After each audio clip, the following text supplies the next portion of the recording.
पे सुलेमान के परिवार से आपने मुलाकात किया है, क्या बात तय हुई, क्या हुआ इसमें? मैं देख रहा हूँ कि महाराष्ट्र में, उत्तर प्रदेश के बाद महाराष्ट्र में जंगल राज हो गया है। एक कम्युनिटी मुसलमानों को ये लोग किसी न किसी बहाने से तंग कर रहे हैं और इनको लगता है कि इनको जितना तंग करेंगे उतना उनको सरकार में चुनकर आएंगे ये लोग। यानी अफसोस की बात है, वो मुसलमान जिसने अपनी ज़िंदगी खपा दी इस देश के लिए। मैं समझता हूँ कि मुसलमानों ने जितनी आज़ादी की लड़ाई लड़ी और जब भी वफादारी की बात होती है, मैं समझता हूँ ये गवर्नमेंट का ये जो अंग्रेज़ों को तलवे चाटने वाले जो बैठे हैं आजकल ना, इनसे कई गुना ज़्यादा मुसलमानों ने वफादारी करके दिखाया है। क्या गलती थी सुलेमान की? 21 साल की उम्र का नौजवान बच्चा अगरचे किसी से बात कर रहा है, नहीं मालूम मुझे क्या वजह हो सकती है, लेकिन इस तरह से किसी को मारा जाता है क्या? इस तरह से मारा जा रहा है इस देश में।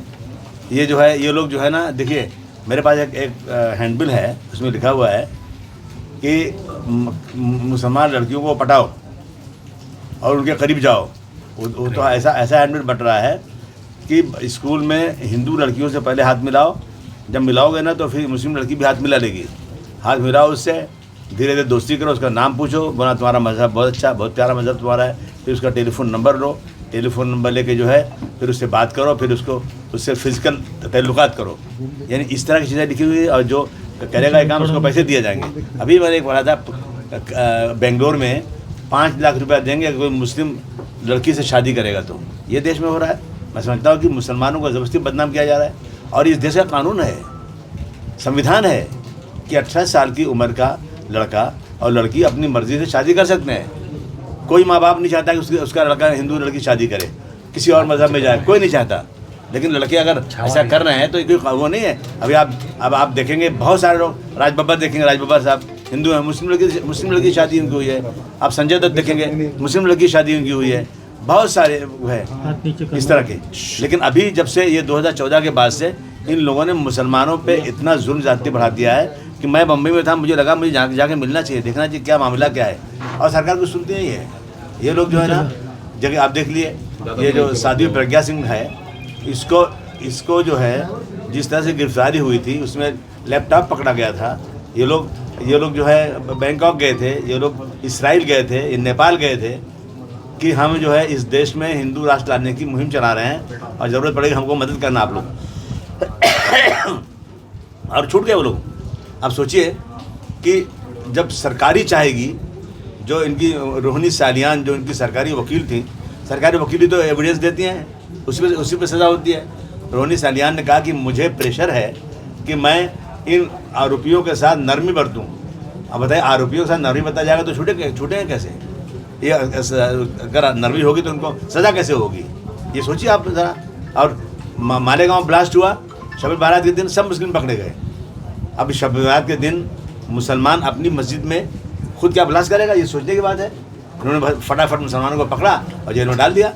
और इसी तरह से मक्का मस्जिद हुई थी हैदराबाद में, मक्का मस्जिद में ब्लास्ट करने वाले मुसलमान। ये हो रहा है देश में आज, और सरकार बैठ के मज़ा कर रही है।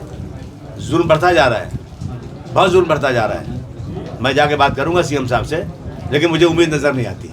अगर ऐसे ही होगा तो फिर क्या होगा? हम कानूनी कार्रवाई करना चाहिए, क्या कर सकते हैं, वकीलों से बात करेंगे। हम इस देश के रहने वाले हैं, हमारा देश है ये। हम कोई यहाँ किराएदार नहीं, हम मालिक हैं यहाँ के। ये लोग जो अंग्रेजों को तलवे चाटते थे, सरकार में आ गए हैं आजकल। और किस तरह मारा बच्चे को, बेचारे को, उसको उठा के ले गए 4 लोग, 4-5 घंटे तक उसको इतना मारा, पेशाब पिलाया उसके बदन में डंडे डाले और बेचारा चिल्लाता नाखून निकाल दिया उसका, और ला के घर के पास मार रहा है। और एक दूसरा आदमी उसका कहता है कि जो है अभी तो ये एक सुअर को मारा है, अभी बहुतों को मारेंगे। इतनी हिम्मत इनकी हो गई है। कानून अपना काम नहीं कर रहा है। ये कानून के रखवाले जो है ना चुपचाप बैठे हुए हैं। मैं बहुत सीरियस लिया मैंने इस चीज़ को। मैं जाकर मुंबई में क्या कर सकता हूँ करूँगा, और मुझे पूरी हमदर्दी इनसे है। वकील करेंगे इसमें, SIT की मांग की जाएगी। देखते हैं कितनी बातें सरकार सुनती है। मांग क्या है अभी आपकी? हमारी मांग यह है कि कुछ नाम दिए हमको इन लोगों ने, उन सबकी गिरफ्तारी होना ही चाहिए। FIR किसने किया है? आपने किया है। अगर ये कह रहे हैं तो आप उनको गिरफ्तार कीजिए। आप इंक्वायरी क्या कर रहे हैं? आप ये आई विटनेस है। ये कोई मतलब हुआ क्या? ये आई विटनेस बोल रहे हैं, आपको गिरफ्तार नहीं किया जा रहा है। मांग हमारी है कि SIT बनना चाहिए और यहाँ की लोकल पुलिस हटा देना चाहिए। सही सच्ची इंक्वायरी होना चाहिए और ऐसे आदमी को फांसी की सज़ा मिलना चाहिए। उम्र कैद भी नहीं, फांसी की सज़ा। मकोका लगना चाहिए। जो लोग ऐसा इस मकोका तरह लगना का चाहिए, मकोका। मकोका लगाइए, देखिए मकोका लगा दें या और कुछ लगा दें, लेकिन जब तक सीरियस नहीं होंगे ना ये लोग, गवाह को लाइए, गवाह बनाइए और अच्छी तरह से केस को चलाइए, तभी होगा। अभी शादी प्रज्ञा सिंह में तो सब कुछ लगा था ना, सब हटा दिया सब उन्होंने और कह दिया कि इसके साथ में नरमी बरतो, छूट गए। अभी तक जो जांच की पुलिस ने, आप सेटिस्फेक्शन? नहीं, बिल्कुल सेटिस्फेक्शन नहीं है, बिल्कुल नहीं। अब तक करीब 9 लोगों की गिरफ्तारी हुई है इसमें। इसके तो 15 के आगे। नहीं, जिनको ये बता रहे हैं, देखा अपनी आंखों से देखा, उनकी गिरफ्तारी होना चाहिए ना।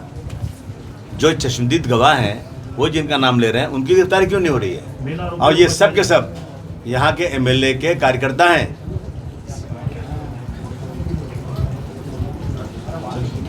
ठीक है, ओके।